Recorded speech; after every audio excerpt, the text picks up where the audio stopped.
I had been an electrician for 15 years, pouring my heart into every circuit and connection. For 8 years, Sophia and I built what I thought was a solid marriage, a foundation I believed would weather any storm. But lately I noticed her eyes wandering when we attended parties, her smile dimming when I talked about my work. Then came Jackson, a real estate developer with tailored suits and a sports car. I never imagined she would leave me so suddenly, calling my honest profession inadequate.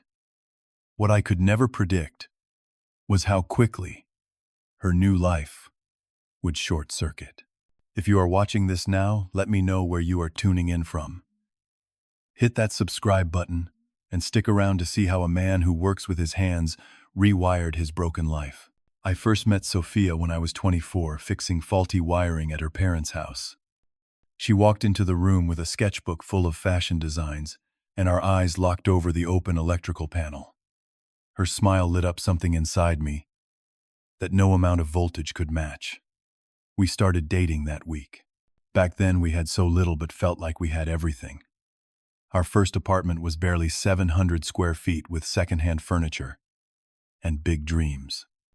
I worked long hours growing my small electrical business, while Sophia waited tables and sketched designs at night, dreaming of launching her own fashion line someday. Those early years were tough, but honest.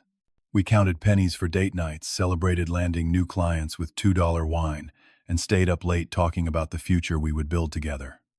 Sophia would run her fingers over my calloused hands and say she loved that I created safety for others with these hands, that I brought light into dark places. For the first 5 years, Sophia was my biggest cheerleader. She helped me organize invoices, answered calls when I was on jobs, and never complained when emergency repairs pulled me away from dinner. She understood that building a business took time. I promised her that one day all our sacrifices would pay off, that I would help her achieve her dreams too. After 5 years of saving every extra penny, we scraped together enough for a down payment on a modest 3-bedroom house in a decent neighborhood. The night we got the keys, we sat on the empty living room floor, eating takeout Chinese food and crying happy tears. This was our foundation. This was the beginning of everything we had worked for. Around year 6, something began to shift. Sophia started spending more time with a new circle of friends from her yoga class. These women had husbands in finance, tech, or corporate law. Their social media feeds showcased vacation homes, luxury cars, and designer wardrobes. Suddenly, our achievements seemed smaller by comparison. The first time I noticed the change was at a dinner party hosted by her friend Taylor, whose husband had just made partner at his law firm. When someone asked what I did for a living, Sophia quickly jumped in before I could answer. I will never forget what she said. Angel is in construction management. He oversees electrical systems for commercial properties. It was not exactly a lie, but it was not how I would have described my work. I was proud of being an electrician. I was good at it. I had built a respected business from nothing. That night in bed, when I asked her about it, she said, "I just wanted them to understand the scope of what you do." But I understood what had really happened. She was embarrassed. Our neighborhood had been changing too, with new luxury developments attracting wealthier residents. Hadmans. At the annual block party, Sophia introduced me to Jackson Lancaster, who had just moved into the newly built condos down the street. He wore an expensive watch that he made sure everyone noticed, talked loudly about his latest development project, and kept touching Sophia's arm when he laughed at her jokes. I did not think much of it then. I trusted my wife completely. I believed our foundation was solid. I was wrong. The changes became more pronounced over the next few months. Sophia started staying out later with her new friends. She bought clothes we could not really afford. When I suggested we stick to our budget, she accused me of holding her back. We argued more frequently about money, about our future, about expectations I apparently was not meeting. Still, I wanted to make her happy. I picked up extra jobs, working nights and weekends, to save enough money for a surprise startup capital for her fashion business. By our anniversary, I would have enough to help her finally pursue her dream. The irony still burns when I think about it. I was killing myself, working to fund the very dream she would later abandon. One Tuesday, I finished a job early and came home around 3 in the afternoon. Sophia was not expecting me. Her phone sat on the kitchen counter, lighting up with a text notification. I had never been the jealous type, had never checked her messages before. But something made me look that day. The text read, "Last night was amazing. Cannot wait to see you again. Tomorrow. Jay." My hand started shaking so badly I nearly dropped her phone. When she walked in and saw me standing there, she knew. The look on her face confirmed everything before she said a word. "Are you going through my phone?" she demanded, as if I was the one betraying trust. "Who is Jay?" I asked, though I already knew. "Jackson."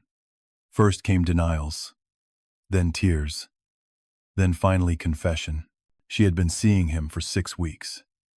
She told me our life together felt stagnant, that she watched her friends advancing in society while we remained firmly middle class, that Jackson represented opportunities I could never provide. "Do you love him?" I asked, my voice barely audible. Her answer cut deeper than any blade could. "I love what he can offer me." I slept in the spare room that night.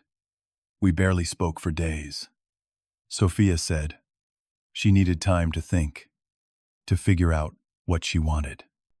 I foolishly believed we might work through this, that perhaps the foundation we had built over 8 years might still be salvaged. Then came the morning that shattered everything. I had been working an overnight emergency job at a hospital. When I returned home at 7 a.m., something felt different the moment I walked through the door. The house was too quiet, too empty. I walked to our bedroom and found her closet doors open, the racks half empty. On our bed lay an envelope with my name written in her handwriting. The letter was 3 pages long, but it all boiled down to this: she was leaving me for Jackson. She deserved more than life with just an electrician. She wanted luxury status, the ability to pursue her dreams without financial limitations. Jackson had promised her all of this. The final blow came when I checked our joint savings account. The $30,000 I had saved for her business startup was gone. She had taken every penny. Through mutual friends, I learned she had moved into Jackson's luxury condo in the city. She posted pictures online of champagne toasts and sunset views from his penthouse balcony. Each image felt like a knife twisting in my chest. For weeks I could barely function. I missed appointments. I lost clients. I forgot to eat. My business, which I had built with 15 years of sweat and sacrifice, began to crumble around me. Some nights I sat alone in our house now, just mine, staring at walls that held the ghosts of a life I thought would last forever. I hit rock bottom exactly 46 days after she left. That morning I seriously considered closing my business altogether. What was the point? Everything I had worked for felt meaningless now. Then, my phone rang with an emergency call. The entire electrical system had failed at a luxury high-rise downtown. The property manager sounded desperate. They needed someone immediately. Despite my personal turmoil, professional pride kicked in. I took the address and told him I would be there within the hour. I arrived at the building with my tools and a pounding headache from another sleepless night. The moment I stepped into the marble lobby, I felt out of place in my work boots and uniform. The property manager rushed over, clearly relieved to see me. "Thank God, you are here. We have got 200 residents without power in half the building, and the backup generator is malfunctioning," he explained, leading me toward the service elevator. As we rode down to the basement level, he filled me in on the details. This was a brand new luxury development, less than a year old. Units sold for 7 figures. The electrical contractor who had done the original work had disappeared after numerous complaints. The name of the building I asked absently, preparing mentally for the job ahead. The Lancaster, named after the developer, Jackson Lancaster. My heart stopped. Of all the buildings in the city, I had been called to fix the electrical problems in the very building where Sophia now lived with her new man. For a moment, I considered walking out, making any excuse to leave. But I needed the money. My business was on the verge of collapse. I could not afford pride. The basement electrical room was a nightmare. Whoever had done the original work had violated numerous code requirements. Corners had been cut everywhere. Improper gauge wiring, overloaded circuits, missing ground connections. It was not just shoddy workmanship. It was dangerous. How did this pass inspection? I asked, unable to hide my horror. The manager looked uncomfortable. Between us, there are rumors that Lancaster has connections at the city. But you did not hear that from me. I worked through the day and into the night, fixing the most critical safety issues first. Around midnight, as I was replacing a faulty panel, I overheard the building manager on the phone in the hallway. "Yes, sir. The electrician says it is worse than we thought." "No, I have not told the residents yet. Yes, I understand the financial situation is delicate. But if these repairs are not made, we are looking at a potential fire hazard." I tried not to listen, but the words "financial situation is delicate" caught my attention. The conversation continued, with the manager becoming increasingly distressed. "Mr. Lancaster, the bank cannot extend any more credit until the current loans are paid." "Yes, sir. I understand the new development takes priority. But this building..." So the wealthy, successful Jackson Lancaster was in financial trouble. That was interesting, but not my problem. I returned to the task at hand, working methodically through each repair. By morning, I had restored power to the affected units, but what I found required immediate reporting. The entire building needed a complete electrical overhaul. The current system was a ticking time bomb.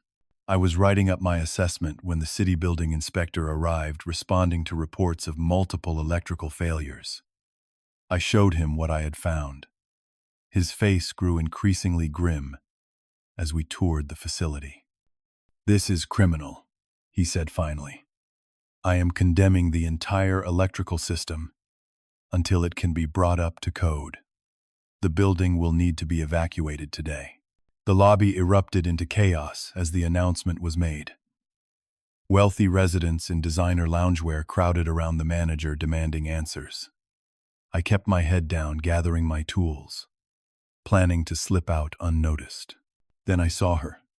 Sophia was standing near the elevators in an expensive outfit I had never seen before, looking panicked as she spoke urgently into her phone. She had not noticed me yet. I was nearly at the exit when a loud voice called out behind me. "You, electrician, what the hell did you do to my building?" I turned to find myself face to face with Jackson Lancaster himself. He was shorter than I expected, his tailored suit unable to hide his rage-reddened face. "I did not do anything to your building," I replied calmly. "I merely discovered what was already wrong with it." "Do you have any idea how much this will cost me?" he hissed, stepping closer. "This evacuation will ruin me." That was when Sophia spotted me. Her eyes widened in recognition, then darted between Jackson and me with growing alarm. "Angel, what are you doing here?" she asked, moving toward us cautiously. "Your ex-husband is the reason we are all being thrown out of our homes," Jackson snapped. He filed some bullshit report about the electrical system. The building manager, who had been trying to calm other residents, hurried over. "Mr. Lancaster, please. The issues were real. This man likely prevented a disaster." "What issues?" Sophia asked, looking confused. "The issues that happen when developers cut corners to save money," I explained quietly. "When they use substandard materials and ignore safety codes." Jackson's face contorted with rage. "You have no idea what you are talking about. I built this place to the highest standards." "That is not what the inspector said," the manager interjected, looking increasingly uncomfortable. "Sir, we should discuss this privately. The situation with the banks." What situation with the banks? Sophia asked, turning to Jackson. His expression changed, a flash of panic crossing his features before he composed himself. Nothing. Just a temporary cash flow issue. Come on. We need to pack some things. But Sophia stayed rooted to the spot, looking between the three of us. What cash flow issue? You told me your company was thriving. The manager, clearly caught in the middle of something he wanted no part of, cleared his throat. Miss Sophia, I am sorry, but you should know. The company is under investigation. The bank has frozen most of Mr. Lancaster's assets pending the outcome. The color drained from Sophia's face. Investigation? For what? For exactly what we found here, I said, gesturing around us. Fraud. Cutting corners. Endangering lives to save money. You shut your mouth, Jackson hissed at me. Is it true? Sophia demanded, grabbing his arm. What about my investment? The money I gave you for my fashion line. The way Jackson could not meet her eyes told her everything she needed to know. You promised me that money would be safe, she whispered. You said it would grow while I waited to launch. And it will, he insisted, but his voice lacked conviction. Once this misunderstanding is cleared up, it is gone. Is not it? She asked, her voice breaking. My dream. My future. You used my money for this. This death trap I had expenses, Jackson muttered. The new development needed capital. Your money will come back tenfold when... Sophia did not let him finish. She turned away, tears streaming down her face. For a moment, our eyes met across the lobby. In that look, I saw everything. Regret. Shame. The devastating realization that she had thrown away a solid foundation for a house of cards. I will get our things, she said to Jackson, her voice hollow. Our things? Where do you think you are going? He demanded. Anywhere but here, she replied. This is over. I should have felt vindicated, watching their relationship implode in real time. Instead, I just felt tired. I picked up my tools and walked out the door without looking back. When I returned home that night, the house felt different. Not because anything had changed physically, but because something had shifted inside me. For the first time since Sophia left, I did not feel like a failure. I had been so caught up in her rejection that I had forgotten my own worth. While Jackson had built his business on shortcuts and fraud, I had built mine on honesty and hard work. That meant something.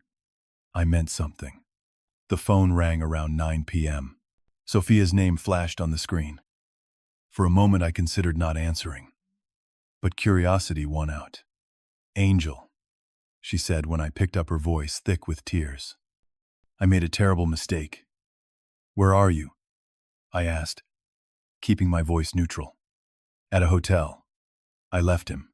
Everything he told me was a lie. The money, the success, all of it. He was using my investment to cover his debts. She paused. Can I come home, please, home? The word hung between us, heavy with meaning. This was still legally her house, too, but we both knew that was not what she was really asking. No, I said finally. You cannot come back. Her sob came through the phone, raw and broken. Angel, please. I know I hurt you. I know I made a horrible choice. But I still love you. But you did not respect me. I replied, the truth of it settling into my bones. You were ashamed of me, of my work. You thought being an electrician's wife was beneath you. I was wrong. So wrong. I see that now. You needed to lose everything, to see the value in what we had. I said quietly. That is not love, Sophia. That is just fear of being alone. We talked for over an hour. I let her cry. I listened to her regrets, but I stayed firm in my decision. When we finally hung up, I felt a strange mixture of sadness and liberation. The next morning, I received a call from the building manager of the Lancaster. He asked if I would be interested in a contract to completely rewire the building to bring it up to code. The job would be paid by the bank that had taken over the property. "We need someone honest," he explained.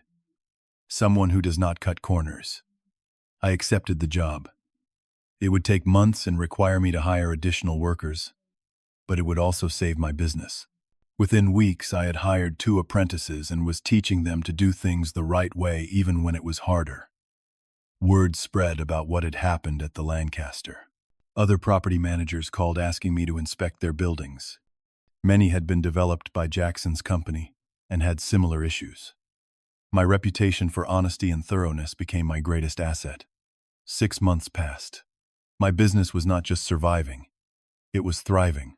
I had 5 employees now, and was considering opening a second office in a neighboring county. The therapy sessions I had started attending helped me process my anger and betrayal. I reconnected with friends I had neglected during my marriage. I joined a community baseball league. Slowly, I rebuilt my life on a stronger foundation than before.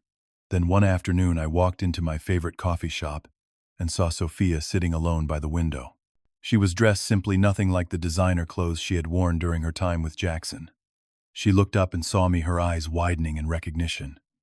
For a moment, I considered turning around and leaving. But instead, I walked over. "Mind if I sit?" I asked. She nodded, looking nervous. "How have you been?" "Better," I said truthfully. "My business is doing well." "You?" She gave a small, sad smile. "Starting over. I am working at Marion's boutique downtown, saving up to try again with my designs someday." We talked awkwardly at first, then more easily, as the minutes passed. She told me Jackson was facing criminal charges for fraud and had left the country, leaving behind massive debts. She was living in a studio apartment, learning to budget again. I lost everything, she admitted. My investment, my pride, my marriage. But maybe I needed to. I was becoming someone I do not like. When she mentioned she was struggling to afford materials for a small design portfolio, I surprised myself by offering to help. Not to get her back, but because somewhere beneath the hurt, I still cared about her dreams. "I cannot accept that," she said, tears filling her eyes. "Consider it a business loan," I replied, "with interest. I believe in investing in people with integrity. The new you seems to qualify." We parted as something not quite friends, not quite strangers. 2 people who had loved each other once, who had hurt each other deeply, but who could now wish each other well. A month later, I met Laura, an architect who hired me to consult on a sustainable housing project. She looked me in the eye when I told her I was an electrician and said, "That is fantastic. We need more skilled tradespeople who understand the importance of doing things right." Last week, I received a local business award for the fastest growing electrical company in the county. As I stood at the podium looking at my team, I realized something profound. Success was never about the size of your house or the prestige of your job title. It was about building something honest that helped others, about sleeping soundly, knowing you had not compromised your integrity for quick profits. The solid foundation I had been building all those years was not just about my marriage. It was about my character. And while the first had crumbled, the second had remained intact, allowing me to rebuild something even stronger. Sometimes I drive past the Lancaster building, now renamed and fully renovated to proper safety standards. I no longer feel anger when I see it. Instead, I feel grateful for the lesson it taught me about measuring success by the right metrics. True success is not about appearances. It is about foundations, the ones that hold firm when everything else falls apart, the ones built with honest hands, doing honest work. What do you think about measuring success in life? Is it about status and appearances or something deeper? Let me know in the comments below. If this story resonated with you, please hit that like button and subscribe to hear more stories about finding strength in unexpected places. And if you know someone who needs to be reminded of their worth, share this video with them. Thank you for listening. And remember, the most important electrical connections are the ones we create with others through honesty and respect.